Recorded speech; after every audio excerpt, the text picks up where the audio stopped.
સમજણ જીવન માંથી જો જાય હે પછી પછી ઘર હોય, સમાજ હોય કે જ્ઞાતિ હોય કે યુનિયન હોય, શું થાય? જીવન માંથી જાય આ સમજણ, જો જીવન માંથી વહી જાય તો પછી જોયા જેવી આમાં થાય, જોયા જે હવે થાય એ સમજણ જીવન માંથી શાસ્ત્રોનું કામ છે સમજણ. અરે ભાઈ જોયા જેવી થાય.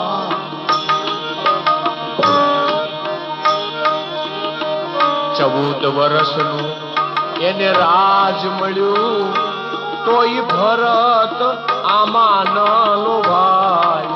દાખલો આજે સમજણનો. આ 14 વર્ષ જેને રાજ મળી ગયું ભાઈ,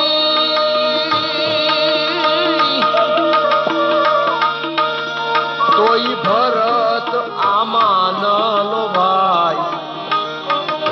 પણ આજનો ને તો એજી આજનો પ્રધાન 5 વર્ષમાં તો આજનો નેતો 5 વર્ષમાં તો એ ફૂલીને ફાળકો થઈ જાય. સમજણ જો જીવન માંથી વહી જાય. આપણા વડીલો હોય, આપણો પરિવાર હોય, આપણું કુટુંબ હોય, આપણી નાત હોય, આપણું ગામ હોય, એની માટે તો ગૌરવ.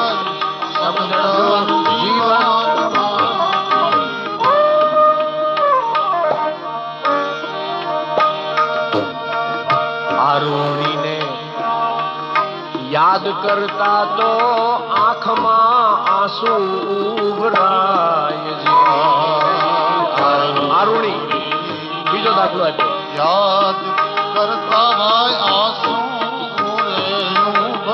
વેદોની અંદર કથા આવે છે કે આરુણી નામનો બ્રાહ્મણનો દીકરો પાઠશાળામાં ભણે છે. વરસાદ બહુ પડ્યો, મહેનત કરીને તળાવ બાંધ્યું છે.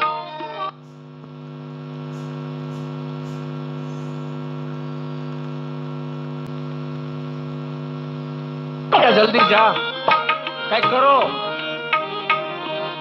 બીજા શિષ્યો તો પાછા વયા આવ્યા, પણ આરુણી, મારા ગુરુએ મને કીધું છે મારે તળાવ તૂટવા દેવાય.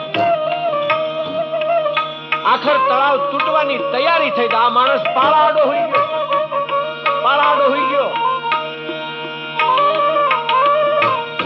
બેશુદ્ધ બની ગયો. વરસાદ રહી ગયો, સવારે ગુરુ ગોતવા નીકળ્યા, બેશુદ્ધ સ્થિતિમાં પાળામાં એમને પડ્યો છે આ માણસ, પાણીને રોકીનો. આ એક ગુરુ ને આ એક શિષ્ય. બીજો શિષ્ય દ્રોણાચાર્ય એમ કહે કે મારું પૂતળું લઈને જો વિદ્યા ભણ્યો તો તારો અંગૂઠો કાપી દે, અને એ જ મિનિટે અંગૂઠો કાપીને દઈ દીધો. આરુણીને યાદ કરતા તો આંખમાં આંસુ ઉભરાય. પણ આજનો ચેલો લ્યો છાપામાં આવે, દેડી કુંભાજી માટલા કોપી કેસ થયા, કુકાઓ માટલા થયા, બગોરા માટલા થયા. બોલો, બીજે ચોરીઓ થતી હતી તો બહુ સમજ્યા, પણ પરીક્ષામાં ચોરી. નકરા જગતમાં ખુલ્લેઆમ ચોરી એક ઠેકાણે થતી હતી અને બધાને ગમતી હતી. એક ઠેકાણે ચોરી થાય ને એટલે ગમે આપણને. ચોરી હોય તો ગમે. દીકરીના લગ્ન થતા હોય ને ત્યારે માંડવામાં ચોરી થાય ને, ખબર હોય કે આ દીકરીને લઈ જવાનો છે, માયરા થઈ ગયા, હવે ચોરી ગમે. પણ આજ હોશિયાર છોકરા રહી જાય અને ચોરી કરવા વાળા. પણ આજનો આ ચેલો એના ગુરુની સામે જો, આજનો ચેલો એના ગુરુજીની સામે એ પીડીઓ પીતો દેખાય ત્યારે સમજણ જીવનમાંથી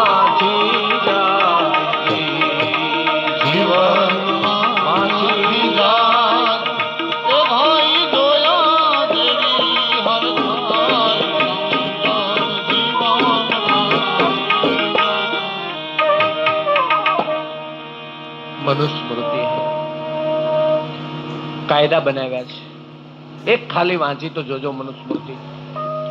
એટલે હદ સુધીનું મનુસ્મૃતિમાં લખ્યું છે કે આપણે આપણા પિતાની પાછળ કર્મકાંડ કરીએ મોક્ષ માટે. સામાન્ય કહું, એક તમારે બ્રાહ્મણ જમાડવા છે ભાદરવા મહિનામાં, તો ભાદરવા મહિનામાં તમે કેવા બ્રાહ્મણ જમાડશો?